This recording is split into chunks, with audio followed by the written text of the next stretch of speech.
you're going to have pain. You're going to get punched in the face, but it's your ability to have the courage to get up and push through no matter what pain it is.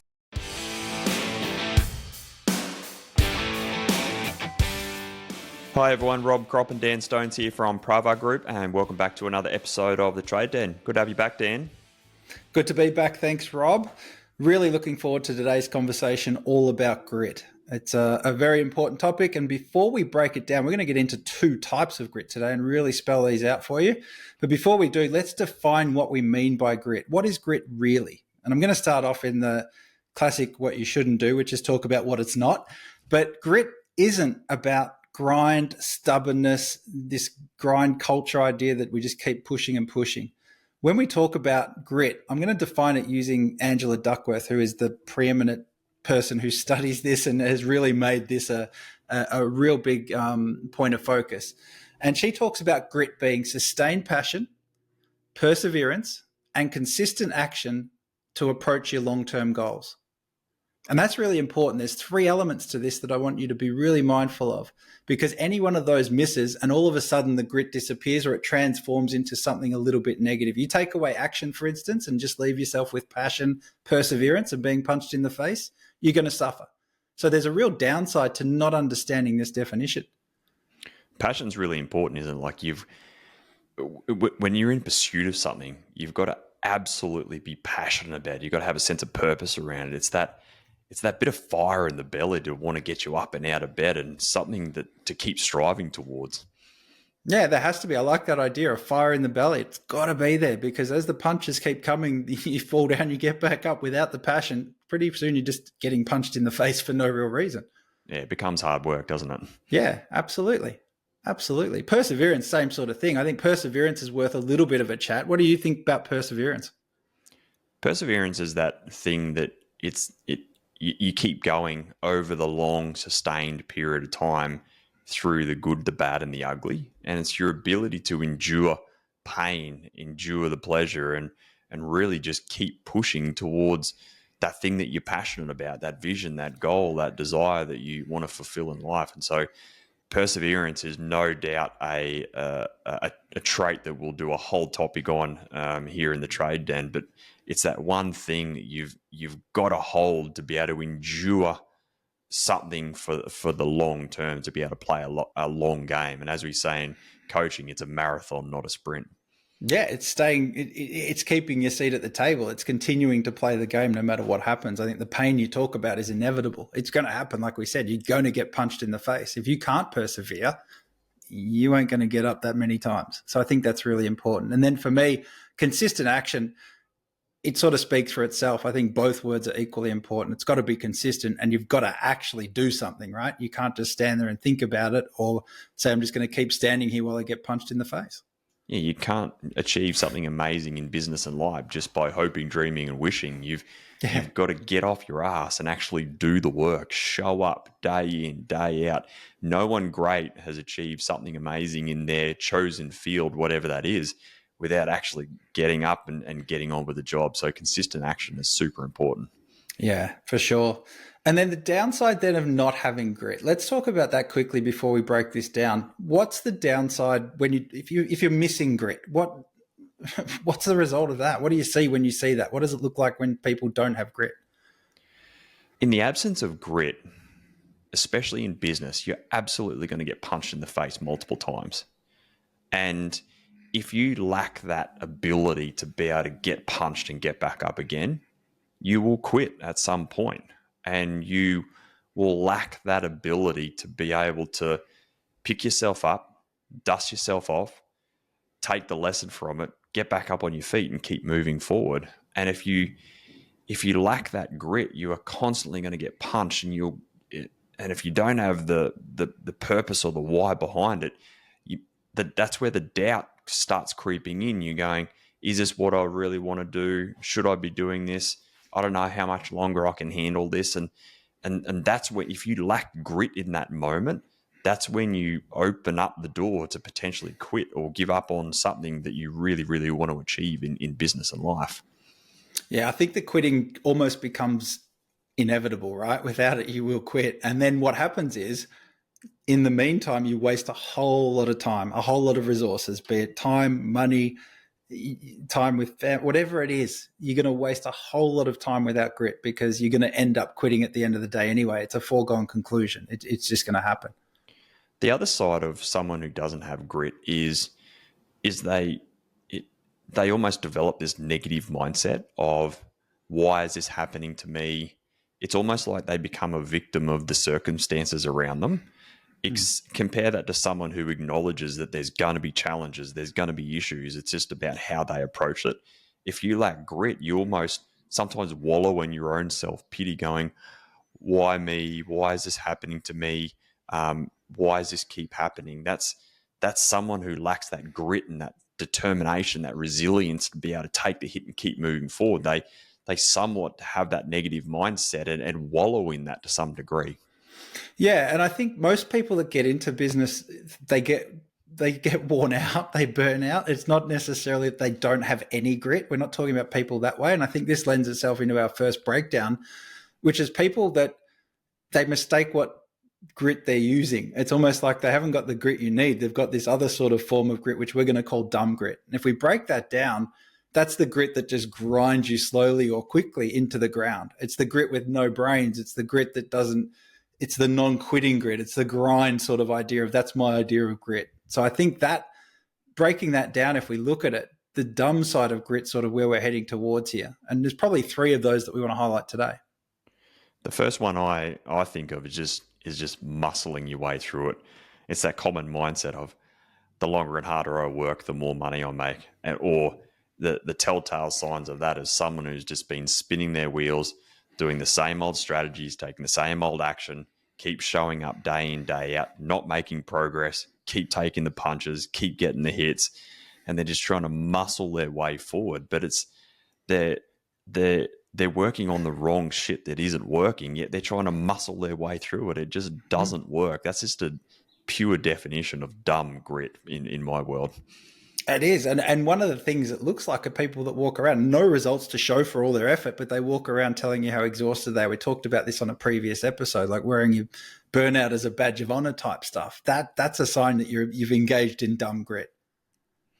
Yeah, other examples is maybe you're ignoring the warning signs, or you're refusing help, or you're getting feedbacks, you're getting the taps on the shoulder going, hey, what about this? What about that? Maybe you should think about this. Or maybe you should think about that.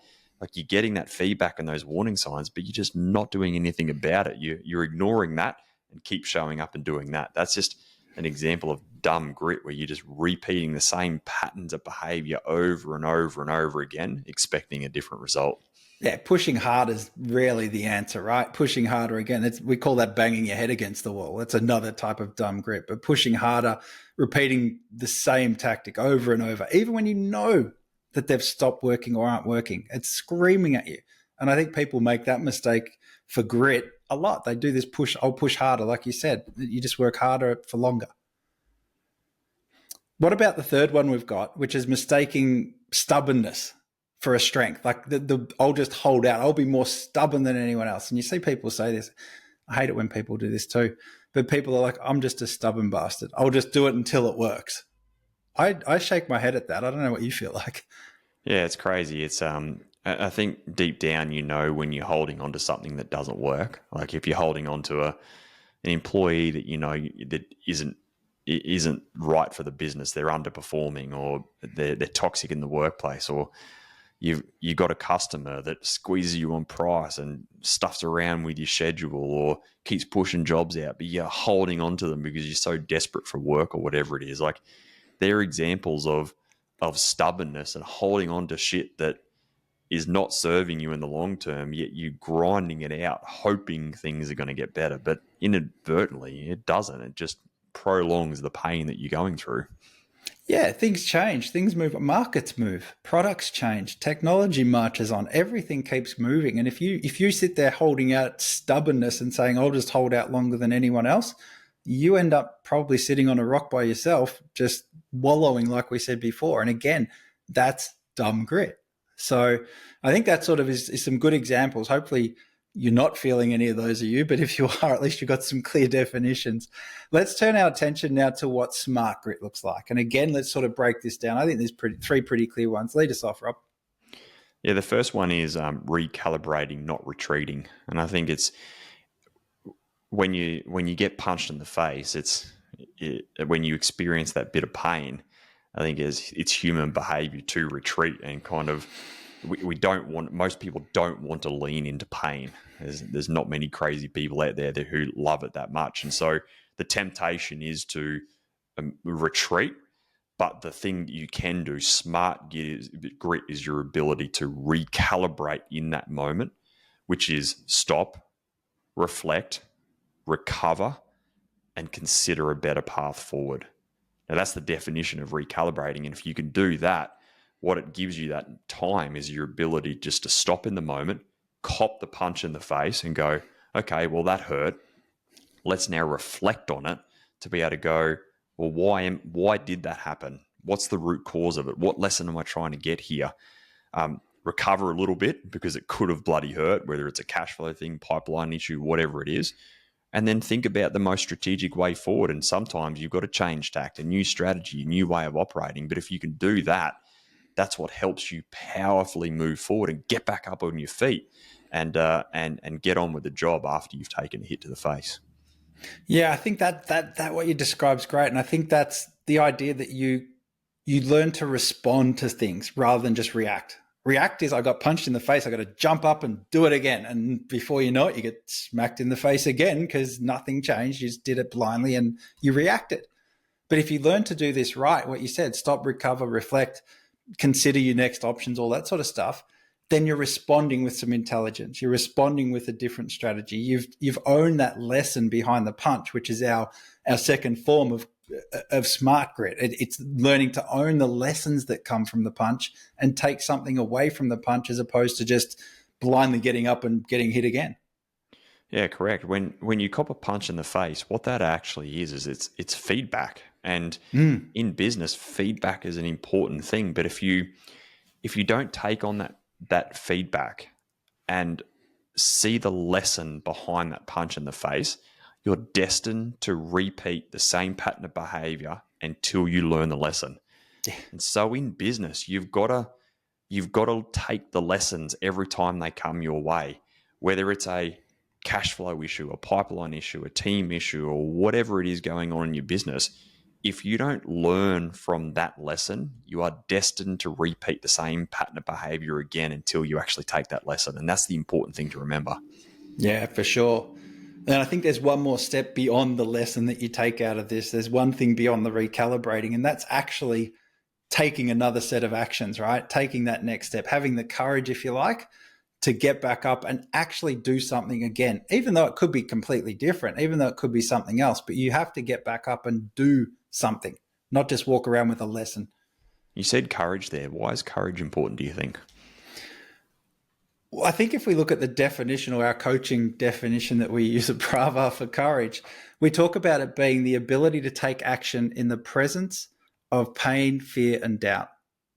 And that's really what we're talking about. You've got to have that because the pain isn't going to go away. The fear doesn't go away. So much of what business is, it's not about overcoming any of that. A lot of people think, oh, when does imposter syndrome go away? When does that fear I'm not enough go away?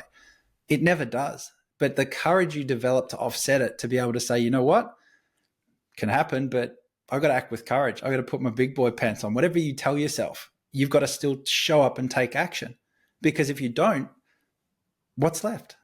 It comes back to where we started at the beginning of this episode, is that's why passion is important, because passion is what keeps the fuel going. The perseverance is the courage to persevere and endure the pain. And like you said, it's the courage to take action despite the pain. And it's accepting that you're going to have pain. You're going to get punched in the face. You're going to get hit multiple times in your journey. And you're deluded to think that you're immune to that in business. It's going to happen. It has happened. It's going to continue to happen. But it's your ability to have the courage to get up and push through no matter what pain it is. And I think if you can endure that in the long term in business, that's what's going to help you create a successful business and play a finite game rather than cop hits and bail out because things got too hard. Yeah, absolutely. Now, before we go, Rob, I know we've prepared a little week's challenge. We're going to call this the checking in on your grit based on the two types that we've talked about today. Do you want to walk us through what we've got in store? Yeah, there's 3 steps to this challenge, and step number 1 is name one punch that you've taken recently. Step number 2 is once you've identified that punch, is to ask yourself, am I responding with smart grit or dumb grit? And once you're really clear on that, you ask yourself the second question to be able to go, what would swinging back smarter actually look like? So once you've identified it and you've asked yourself the questions, then step number 3 is take one move this week to course correct. Now, that could be a conversation. Maybe it's a new boundary that you've got to be able to set, or maybe it's a new tactic or strategy that you've got to push ahead with. So you're changing tack rather than just repeating the same strategy or the same pattern of behavior that you've previously been on. So if you work through those 3 steps methodically, that's what's going to be able to help you take the hit, learn from it, and be able to push forward in the moment. I love it. It's a small tweak, but it's got massive ramifications. And of course, if you've been taking hits and are looking for help to bounce back stronger, to come back with smart grit, and you're stuck a little bit, then book in a strategy call at strategysession.com.au, and Rob will start the process with you to start exploring that and start making some changes. That's it for another Mindset Matters. Hopefully you enjoyed today's episode. Looking forward to coming back to you next week with another great episode here on the Trade Den. See you then. See you soon.